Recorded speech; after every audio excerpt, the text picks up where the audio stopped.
Bonjour à tous et à toutes. Alors, aujourd'hui, je vais vous parler d'une pièce de théâtre intitulée La Reine et la Montagne de Maurice Kwaku Bandama, disponible aux éditions Eburni. Alors, pour vous parler un peu de l'auteur, il s'agit de monsieur Maurice Kwaku Bandama, qui est ex-ministre de la Culture et de la Francophonie en Côte d'Ivoire et qui s'est fait connaître dans les milieux littéraires en 1987 suite à son recueil de nouvelles Une femme pour une médaille. Mais c'est en 1993 qu'il connaît le succès suite à la réception de son Grand Prix littéraire d'Afrique noire pour son conte romanesque Le Fils de la femme mâle.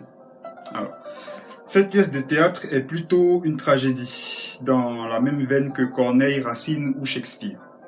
Alors, il s'agit là d'une histoire d'amour entre une reine et son roi.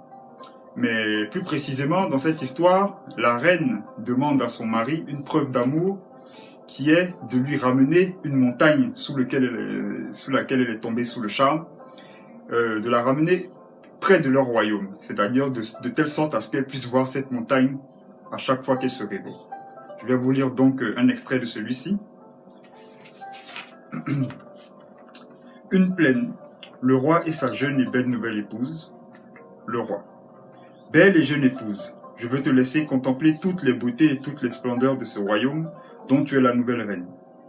Autant ta beauté éclaire mes jours d'un soleil nouveau, autant ton regard sur les choses comme sur les êtres leur donne vie et vigueur.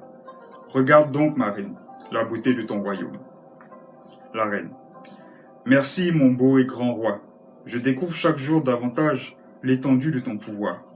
Oui, un pouvoir qui ne se mesure pas que dans le nombre des années passées sur le trône, ni dans la puissance de ton armée conquérante, altière et vaillante, intervenant sur tous les fronts, à l'intérieur comme à l'extérieur de ses frontières, à l'appel des nations et des peuples en détresse, ni dans le succès de sa diplomatie, toujours rayonnante et flamboyante, encore moins dans les performances de son économie si généreuse, partageant avec une divine équité richesse et amour. Oui, mon grand et puissant roi, ton pouvoir, ta grandeur, plutôt la grandeur de ton pouvoir, je le vois et le découvre dans la beauté de ton royaume, de ton pays. Oh, quelle splendeur! Le talent d'aucun poète ne m'aurait fait rêver autant.